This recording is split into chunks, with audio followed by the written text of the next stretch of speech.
वंदे मातरम। दोस्तों, अगले ताश में हमने हमारा चैप्टर नंबर 5 यानी कि धरती की शान, उन्हीं गीत काव्य का भावार्थ यानी कि काव्य की समझ के बारे में हमने अध्ययन किया था। और आज यानी कि ये जो हमारा 5वां चैप्टर है उसका अभ्यास और स्वाध्याय के जो प्रश्न हमारे किताब में यानी कि हमारी पाठ्य पुस्तक में जो दिए गए हैं, उन्हीं अभ्यास और स्वाध्याय के प्रश्नों के बारे में हम आज के वीडियो लेक्चर में चर्चा करेंगे। तो दोस्तों, आपकी जो ये किताब है वह आप अपने साथ रखकर जो हमें अभ्यास के जो प्रश्न यहाँ पर दिए गए उसी प्रश्न के उत्तर किसी प्रकार दिए जाते हैं तो उसे आप समझने का प्रयास करेंगे। तो हमारी किताब में पेज नंबर 29 के ऊपर अभ्यास है और अभ्यास का जो पहला प्रश्न है, पहला सवाल है, जिसमें इसी प्रकार की सूचना दी गई है कि काव्य को डीवीडी, मोबाइल जैसे साधनों के माध्यम से सुनकर उसका व्यक्तिगत और सामूहिक गान कीजिए। अर्थात ये जो धरती की शान काव्य है उसको आप मोबाइल में उसे आपको सुनना है और सुनकर उसे गाने का आपको अपने तरीके से प्रयास करना है। तो दूसरा सवाल, निम्नलिखित प्रश्नों के उत्तर दीजिए, जिसमें कुल मिलाकर 4 प्रश्न यानी कि 4 सवाल यहाँ पर दिए गए। उसमें पहला सवाल है, आप क्या क्या कर सकते हैं। तो ये आपके तरीके से एक इस काव्य का आपने जो अध्ययन किया है उन्हीं के आधार पर आप भी बहुत कुछ कर सकते हैं। तो उसके बारे में आपको अपने तरीके से आप जो कर सकते हैं उनके बारे में आपको ये लिखना है, यानी कि सोचना है या तो विचार करना है। तो हम ऐसा कह पाएंगे कि भाई मैं नदी में तैर सकता हूँ, मैं कुएं से पानी निकाल सकता हूँ और साथ ही मैं साइकिल चला सकता हूँ और मैं पतंग भी उड़ा सकता हूँ और साथ साथ मैं क्रिकेट में अच्छी बल्लेबाजी कर सकता हूँ, साथ में अच्छी गेंदबाजी भी कर सकता हूँ। और इस तरह मैं बहुत से सारे कार्य मैं अपने तरीके से कर सकता हूँ। ऐसा मौलिक तरीके से दोस्तों आपको इसी प्रश्न का उत्तर आप अपने तरीके से उन्हें बनाना है। और उसके बाद दूसरा जो प्रश्न है जिसका यहाँ पर आपको पूछा गया है कि विविध क्षेत्रों में मनुष्य ने क्या क्या प्रगति की है, એટલે કે અન્ય ક્ષેત્રોની અંદર આપણે એવું કહી શકીએ ગુજરાતીમાં માણસ છે અથવા તો મનુષ્ય અન્ય ક્ષેત્રોની અંદર એટલે કે વિવિધ એટલે કે જુદા જુદા કે ભાઈ મનુષ્ય જુદા જુદા ક્ષેત્રોની અંદર શું પ્રગતિ કરી છે। तो इसी प्रश्न का उत्तर हम यहाँ पर देने का प्रयास करेंगे। तो आप कह सकते हैं रासायनिक खाद और ट्रैक्टर बनाकर मनुष्य ने कृषि क्षेत्र में अनाज उत्पादन बढ़ाया है। विद्युत शक्ति से चलने वाली मशीनों द्वारा अपने औद्योगिक क्षेत्रों में कपड़ा, प्लास्टिक, रबर आदि के तरह तरह के उत्पादन किया है। भवन निर्माण क्षेत्र में उसने अनोखी सफलता प्राप्त की है और मोटर, बस, रेलगाड़ी, दुपहिए आदि के निर्माण से हमारी यात्रा सरल और सुगम हो पाई है, यानी कि सुगम बन गई है। और साथ ही टेलीफोन, मोबाइल, ईमेल, कंप्यूटर के द्वारा संचार व्यवस्था में आज क्रांतिकारी बदलाव हमें देखने को मिलता है। तो चिकित्सा के क्षेत्र में भी आज तरह तरह के दवाइयाँ और इलाज हमारे लिए आज ये सुगमता ये बन पाई है। तो इसी प्रकार दोस्तों आप आज के युग के अनुरूप विविध क्षेत्रों में मनुष्य ने क्या क्या प्रगति की है उसी के बारे में आप कृषि यानी कि खेती के बारे में, आरोग्य के बारे में, विज्ञान यानी कि तकनीकी के क्षेत्र में, ऐसे भिन्न भिन्न क्षेत्रों के उदाहरण देकर आप किसी प्रश्न का उत्तर बता सकते हैं। तीसरा सवाल है अन्य जीवों से मनुष्य महान कैसे है? तो हम कह सकते हैं कि अन्य जीवों से मनुष्य महान इसलिए है कि मनुष्य के पास अन्य जीवों की अपेक्षा सोचने या तो समझने की विशेष शक्ति उन्होंने प्राप्त की है और वह बुद्धिजीवी प्राणी यानी कि मनुष्य अपने बुद्धि के द्वारा अनोखे आविष्कार कर सकते हैं, अनोखे कार्य कर सकते हैं। मनुष्य के वाणी के जो ईश्वर ने, भगवान ने मनुष्य को वाणी का वरदान दिया है ताकि वह उन्हीं वाणी के द्वारा, उन्हीं भाषा शक्ति के द्वारा वह नए नए तरह तरह के कार्य कर सकते हैं। जीवन में आने वाली समस्याएं को सुलझाने के लिए यानी कि उसे निपटाने के लिए वह बुद्धि से, अपनी सोच या तो अपनी शक्ति के द्वारा वह कई प्रकार के कार्य कर सकते हैं। इसीलिए हम कह सकते हैं कि इस प्रकार मनुष्य अन्य जीवों की अपेक्षा महान है। फिर काव्य में उल्लिखित प्रकृति के तत्व बताए और उसके समानार्थी शब्द दीजिए। तो दोस्तों यहाँ काव्यની અંદર ત્રીજો પ્રશ્ન છે એની અંદર જે આપવામાં આવેલા દર્શાવવામાં આવેલા જે પ્રકૃતિના શબ્દો એટલે કે જે પ્રાકૃતિક શબ્દો છે એને આપણે અહીંયા શુદ્ધ ઉચ્ચારણ સાથે એના અર્થ એ બતાવવાના છે। તો મિત્રો આપણને અહીંયા 10 જેટલા શબ્દો જે આ કાવ્યની અંદર જે શબ્દોનો પ્રયોગ થયો હોય તેવા શબ્દો છે એ આપવામાં આવેલા છે જેના આપણે અહીંયા સ્પષ્ટ ઉચ્ચારણ પણ કરીશું અને સાથે સાથે એના અર્થ પણ લખીશું એટલે કે બોર્ડ ઉપર લખીને એને આપણે સમજવાનો પ્રયાસ કરીશું। તો પહેલો શબ્દ છે ભાઈ હષ્ટપુષ્ટ यानी कि तगड़ा, हट्टा कट्टा, जिसका अर्थ क्या होगा? जो शब्द यहाँ पर हम लेते हैं प्रश्न नंबर 3 का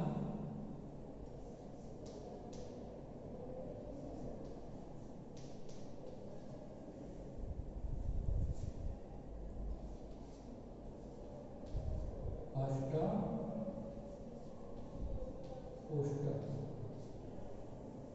अर्थात तगड़ा। तो हट्टा कट्टा। दूसरा शब्द है संवाद।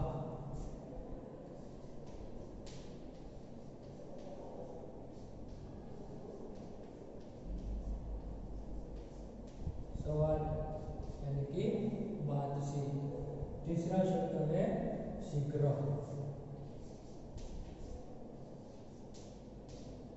शीघ्र यानी कि जल्दी। चौथा शब्द है जोहर।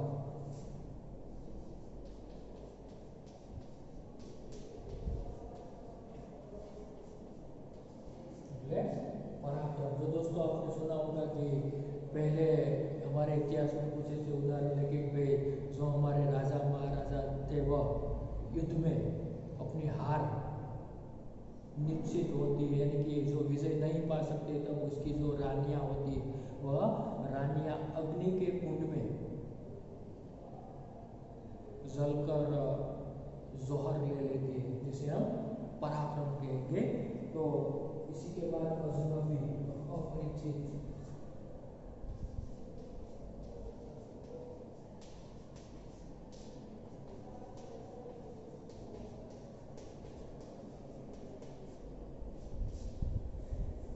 फिर वेदांत, ब्रह्म विद्या।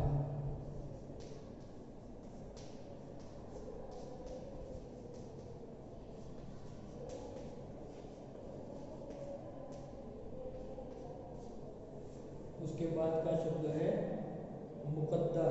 बरकत यानी कि भाग्य।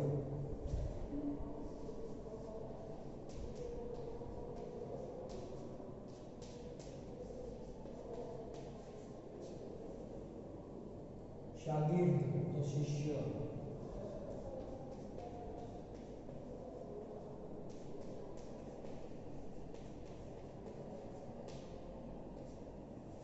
फिर वृत्ति मनोदशा।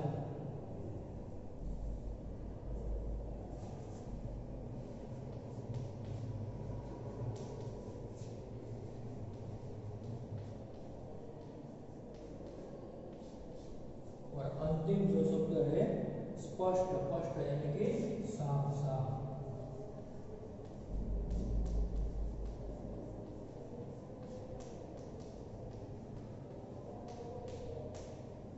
तो इसी प्रकार यहाँ पर दिए गए जो 10 शब्द है जिसका हमें शुद्ध उच्चारण करके उन्हें उनके जो अर्थ है उन्हें लिखना है। तो इसी प्रकार दोस्तों ये जो शब्द इसी कविता में यानी कि इस गीत में प्रयुक्त किए गए थे और उसके ये जो शब्द जिसका अर्थ यहाँ पर हमने लिखा है, जिसे आपको याद रखना है, आपको अपनी कॉपी में भी उसे लिख लेना है।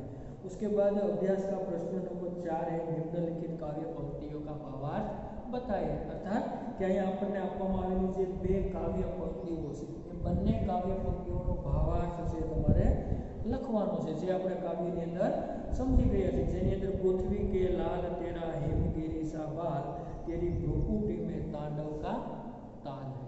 अर्थात यहाँ पर हमने जो काव्य में उसे समझा तब आपको बताया कि भाई कवि कहते कि हे पृथ्वी के पुत्र तेरे पास हिमालय जैसा ऊंचे दर्जे का दिमाग है, और अगर तू जो क्रोध में अपनी भौं तिरछी कर दे, अपनी भ्रुकुटी को तिरछी कर दे, तो तू क्या कर सकता है, उसका वही असर होगा जो भगवान शिव जी के तांडव के ताल में होता है। तो इसी प्रकार आप इस जो काव्य पंक्तियां है उसका भावार्थ आप लिख सकते हैं। उसके बाद दूसरी पंक्तियां है गुरु सा मतिवान पवन सा गतिवान तेरी नभ से भी ऊंची उड़ान। तो इसी पंक्ति का भावार्थ हम इसी प्रकार कहेंगे कि भाई हे मनुष्य तुझमें महान देव गुरु जैसी बुद्धिमत्ता है, तू महान बुद्धिशाली है, और तू पवन की तरह तेज है, या तो पवन की तरह तू गतिशील है, तो आकाश से भी ऊंचे पहुंचने की क्षमता रखते हैं, या तो आकाश से भी ऊंचे पहुंचने की शक्ति तुझमें विद्यमान है। तो उसी प्रकार आपको ये जो काव्य पंक्तियों का भावार्थ है जो हमने काव्य पढ़ते वक्त भी आपने समझा था, और ये आपके साथ मैं उसे दोहरा कर फिर से आपको समझाता हूँ, जो आपको अच्छी तरह से उसे याद में रखना है। तो इसी प्रकार हमारा ये जो अभ्यास है वो अभ्यास का अध्ययन हम यहाँ पर पूर्ण करते हैं, और उसके बाद हमारा ये जो स्वाध्याय है यानी कि स्वाध्याय में भी कुछ प्रश्न यहाँ पर दिए गए, उसी प्रश्नों को भी हमें यहाँ पर समझना है। तो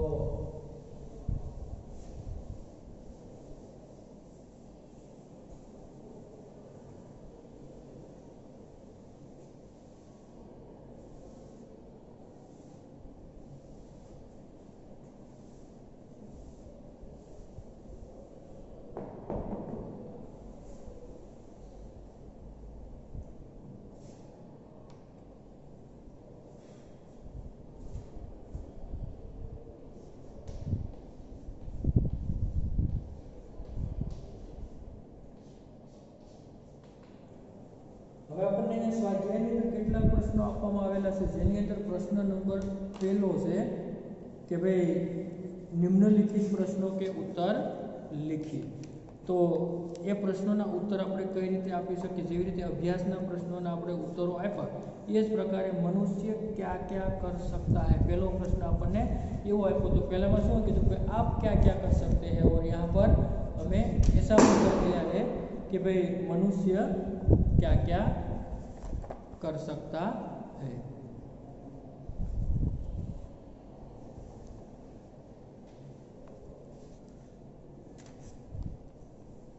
तो इस प्रश्न का उत्तर हम कुछ इसी प्रकार दे पाएंगे कि मनुष्य क्या क्या कर सकता है। तो मनुष्य पहाड़ों को फोड़ सकता है क्या, क्योंकि आपको इसका उत्तर इसी कविता के आधार पर देना है, इसलिए आप कविता के आधार पर जो इस प्रश्न का उत्तर दे तो ऐसा कह सकते हैं मनुष्य पहाड़ों को तोड़ सकता है, वह नदियों के बहाव के मोड़ को, यानी कि नदियों के बहाव को वह मोड़ सकता है, यानी कि वह नदियों के बहाव को मोड़ सकता है। साथ ही वह मिट्टी से अमृत निकाल सकता है। मनुष्य क्या कर सकता है, मिट्टी से भी अमृत निकाल सकता है। वह धरती और आकाश को एक कर सकता है।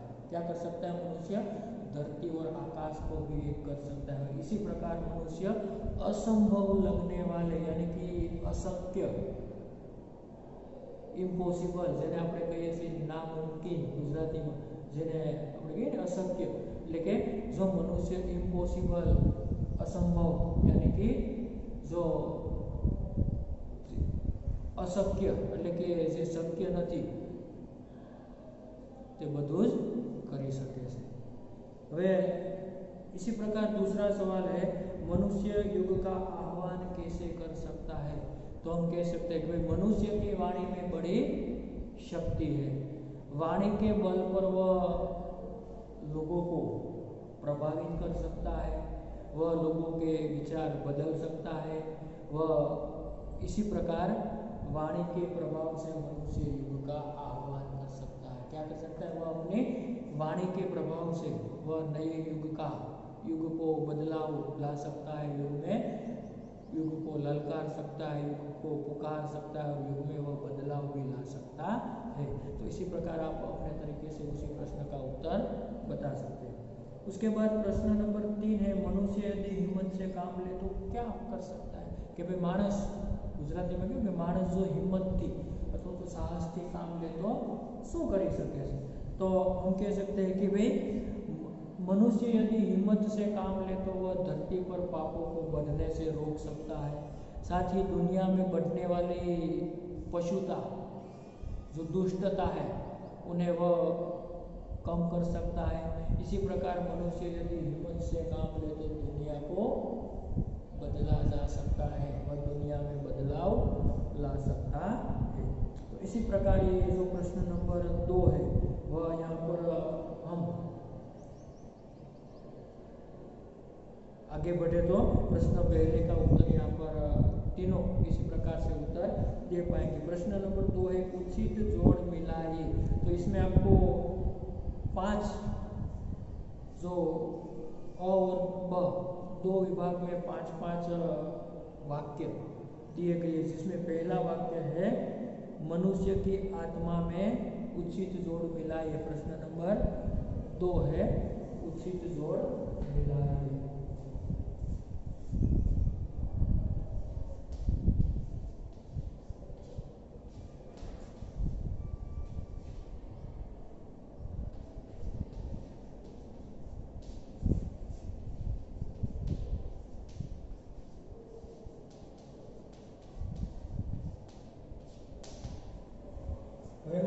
कुल मनुष्य की आत्मा में पहला है, मनुष्य के नयनों में दूसरा है, तीसरा है मनुष्य की भ्रुकुटी में, चौथा है मनुष्य की वाणी में और 5वां है मनुष्य की छाती में। आपकी किताब में भी ये जोड़ है, आप अपनी किताब साथ में रखकर आपको ये इसी प्रकार मैं आपको यहाँ से जिस प्रकार बताता हूँ मनुष्य की आत्मा में, तो हम क्या उत्तर देंगे, सामने जो ब विभाग है उसमें उसकी जो सही जोड़ी आपको सही जोड़ देखने को मिल पाएंगे, जिसमें पहला है मनुष्य की आत्मा में, तो उसके साथ जो तीसरा है स्वयं भगवान है। कौन सा जवाब देंगे, 1, 2, 3 और 5 में यहाँ पर लिखता नहीं हूँ परंतु क्या करता हूँ 1, तो उसके साथ क्या आएगा 2, 3, 4 और 5। तो यहाँ पे उसे सोचकर समझकर उसका उत्तर देना है मनुष्य की आत्मा में, तो उसमें तीसरा है क्या है स्वयं भगवान। क्या क्रम आप देंगे हमें, तीसरा। फिर दूसरा है मनुष्य के नयनों में ज्वाल है, तो क्या होगा नंबर 5। तीसरा है मनुष्य की भ्रुकुटी में तांडव का ताल है। कौन सा नंबर आएगा? 6। चौथा है मनुष्य की वाणी में युग का आह्वान है, यानी कि नंबर 1। और अंतिम जो 5वां है मनुष्य की छाती में क्या है? महाकाल। ये जो दूसरा वाला, यानी कि इसी प्रकार आपको ये उचित जोड़ मिला लिए 1 से 5 यहाँ पर दिया गया, जिसका क्रम आपको जो ब विभाग में दिए गए हैं उसमें पहला है उसके सामने तीसरा, दूसरा है उसके सामने 5वां, तीसरा है उसके सामने 6ठा, और चौथा है जिसके सामने पहला, और 5वां है उसके सामने दूसरा वाक्य मिलाकर आपको जोड़ बनानी है। फिर प्रश्न नंबर 3 है निम्नलिखित प्रश्नों के सही विकल्प के सामने सही कीजिए। सही यानी कि जो जैसे આપણે કહીશું ખરાની નિશાની ટિક માર્ક કરીએ ને એ મુજબ પહેલું છે એની અંદર પણ આપણે અહીંયા આપવામાં આવ્યું છે મનુષ્ય ચાહે તો કાल को क्या कर सकता है? थाम ले, रोक ले और जान ले। ये 3 विकल्प दिए गए। इसमें पहला क्या होगा? मनुष्य चाहे तो काल को क्या कर सकता है? थाम ले। उसका उत्तर क्या आएगा? जो पहला है इसमें थाम ले। फिर दूसरा है मनुष्य चाहे तो धरती को फोड़ दे, युग का आह्वान दे, और तीसरा है अंबर से जोड़ दे। जिसका सही उत्तर क्या होगा? अंबर से जोड़ दे, यानी कि मनुष्य चाहे तो धरती को अंबर से जोड़ दे। और तीसरा है मनुष्य चाहे तो माटी से मुख को भी मोड़ दे, अमृत निचोड़ दे, और तीसरा है दुनिया बदल दे। तो इसका उत्तर क्या होगा? अमृत निचोड़ दे। तो इसी प्रकार आपको ये जो प्रश्न नंबर 3 है इसका उत्तर आपको इसी प्रकार देना है। इसको प्रश्न नंबर 3 जिसमें पहला मनुष्य चाहे तो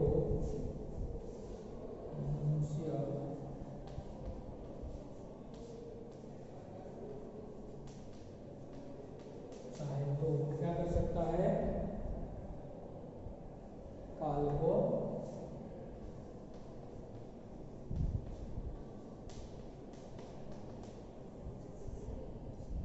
इसी प्रकार यहाँ चौरस आपको बॉक्स दिया गया है। उत्तर क्या होगा? मनुष्य चाहे तो काल को थाम ले। तो इसी प्रकार आपको टिक मार्क करना होगा। दूसरा है मनुष्य चाहे तो धरती को क्या करेगा? मनुष्य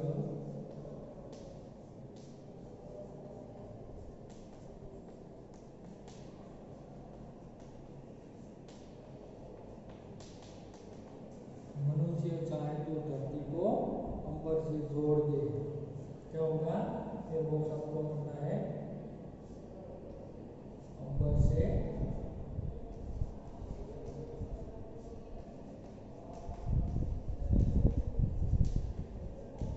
जोड़ दे। और तीसरा कि भाई मनुष्य चाहे तो माटी से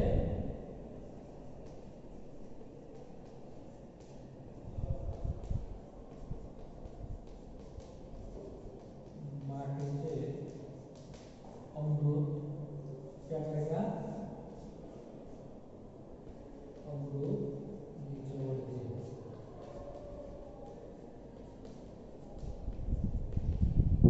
इसी प्रकार आपको ये जो तीनों प्रश्न है उसके उत्तर आपको लिखने हैं। फिर प्रश्न नंबर 4 है नीचे दिए गए शब्दों के विरुद्धार्थी शब्द देकर वाक्य में प्रयोग कीजिए। तो दोस्तों आपको मैं यहाँ पर ये जो विरुद्धार्थी शब्द है जिसके अर्थ यहाँ पर लिख देता हूँ। वाक्य प्रयोग आपको अपने तरीके से आपको सीख चुके, इसलिए आपको वाक्य अपने लिए आपको बनाना है। तो प्रश्न नंबर 4 है विरुद्धार्थी शब्द का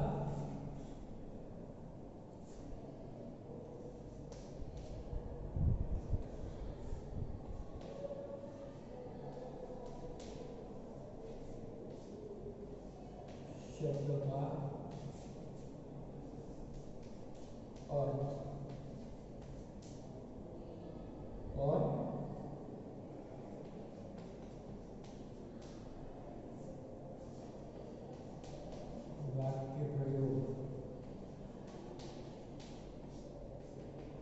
तो शब्दों આપણે અહીંયા લખીએ છીએ જેના અર્થ પણ આપણે અહીંયા સાથે સાથે લખતા જઈએ છીએ જેમાં કેટલાક શબ્દો છે અમૃત તો વિષ ઉદાહરણ આપેલું છે તમારે એનું કોઈ પણ વાક્ય બનાવવાનું છે વિષ અમૃત તો વિષ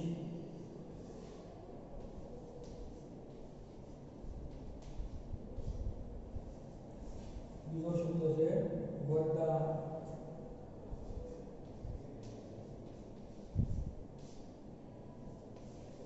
ત્રીજો શબ્દ છે ઊંચા શબ્દ ચોથો છે પાપ અને જીવન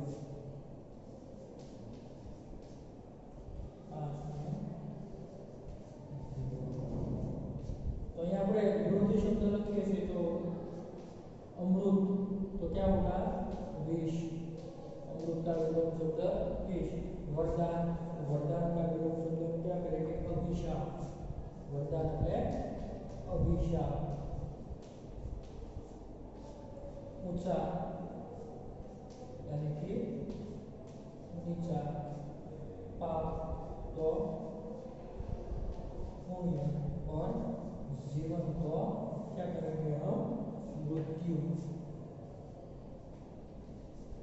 आ रीते अहींया विलोम शब्द में तुम्हारी सामे व्यक्त किया भाई अमृत विष वरदान अभिशाप ऊंचा नीचा पाप तो पुण्य जीवन तो मृत्यु आ रीतना ए शब्दों से તમારે એની સાથે તમે તમારી રીતે વાક્યના પ્રયોગ આપણે બનાવી શકીએ જે રીતે અહીંયા તમને એક આપું કે ભાઈ અમૃત છે તો આપણે વિષ શબ્દનો પ્રયોગ કરીને વાક્ય બનાવવાનું તો કઈ રીતે શંકરજીને विष पी लिया था दूसरा वाक्य इस प्रकार बनाएंगे हम अभिशाप को तो कोई दहेज प्रथा एक सामाजिक अभिशाप है आ रीतना वाक्य तो मैं बना सको शर्म से उसका सिर नीचा हो गया फिर आगे हम इसका वाक्य नंबर और बनेंगे विद्या को दान बहुत विद्या का दान बहुत बड़ा पुण्य है और अंतिम है वीर पुरुष मृत्यु से नहीं डरते आ रीतना वाक्यना प्रयोग से તમે તમારી જાતે સ્વેચ્છાએ બનાવવાના છે બરાબર એ શીખવાનો પ્રયાસ કરો સહેલો પ્રશ્ન છે नीचे दिए गए शब्दों को शब्दकोश में रखकर उसका अर्थ शब्दकोश में से जानिए और लिखिए तो यहाँ આપણને કેટલાક શબ્દો આપવામાં આવેલા છે અને શબ્દકોશ પ્રમાણે તમારે એનો અર્થ જાણીને લખવાનો છે જે પ્રશ્ન નંબર આપણો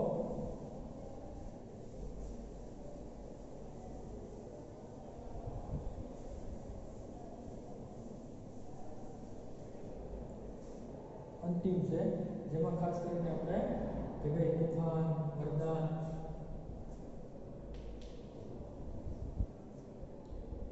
તો અહીંયા તમારે અર્થ શબ્દકોશ પ્રમાણે આપણે ગોઠવી લખીએ તો પહેલો શબ્દ છે આપણે આઈના પહેલા આવશે શું આવશે આઈના એનો અર્થ આપણે શું કરીશું આઈના અર્થાત દર્પણ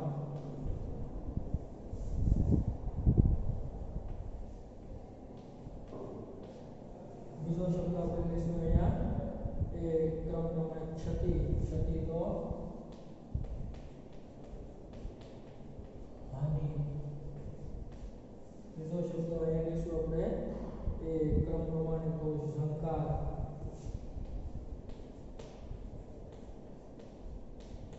पायल की ध्वनि या तो पायल की आवाज भी कह सकेंगे फिर चौथा शब्द लेंगे तूफान तूफान यानी कि आंधी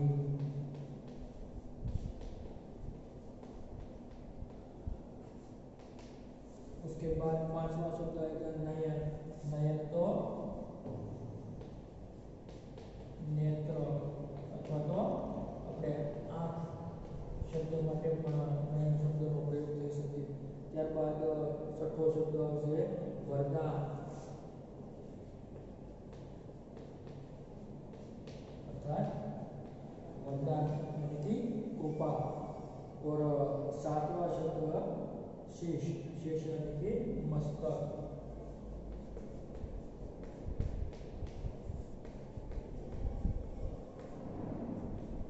आ रीते आपको प्रश्न नंबर 5 છે જેને सूचना से प्रमाण आपकी पीछे दी गई शब्दों को शब्दकोश में के क्रम क्रम में रखकर उसका अर्थ शब्दकोश में से जानिए और लिखिए। जो मैंने यहाँ पर सीधा आपके सामने उत्तर के सामने लिख दिया है। जो ये क्रम है शब्दकोश के, जो शब्दों के क्रम के अनुरूप लिखा है आपकी किताब में लिखा है। पहला शब्द तूफान है, दूसरा वरदान है, तीसरा नयन है, चौथा शीश है, पांचवा क्षति है, छठा शब्द आईना है और सातवां शब्द शंका है। यानी कि इन शब्दों को मैंने यहाँ पर शब्दकोश के क्रम में लिखकर उसका अर्थ आपके सामने रख दिया है। जो आपको उत्तर के स्वरूप में इसे इसी प्रकार लिखकर मैं आपको याद रखना है। तो यहाँ पर इसी प्रकार हमारा ये जो चैप्टर नंबर जो 5 है धरती की शान, उनका अभ्यास और स्वाध्याय सभी प्रकार का अध्ययन यानी कि संपूर्ण 5वें चैप्टर का अध्ययन यहाँ पर हम पूर्ण करते हैं। और साथ ही इन्हीं वीडियो लेक्चर के साथ आपको स्टडी मटेरियल्स के रूप में इसी प्रकरण के यानी कि इसी पद्य के अभ्यास और स्वाध्याय के प्रश्न भी आपको दिया जाएगा, यानी कि PDF फाइल के स्वरूप में आपको भेजा जाएगा, जिसमें से आपको आपकी बुक में अच्छी तरह से स्वाध्याय और अभ्यास के इन्हीं सभी प्रश्नों के उत्तर आपको सुंदर अक्षर से आपको लिखना है। तो यहाँ पर ये वीडियो लेक्चर यहाँ पर हम खत्म करते हैं। Thank you. वंदे मातरम।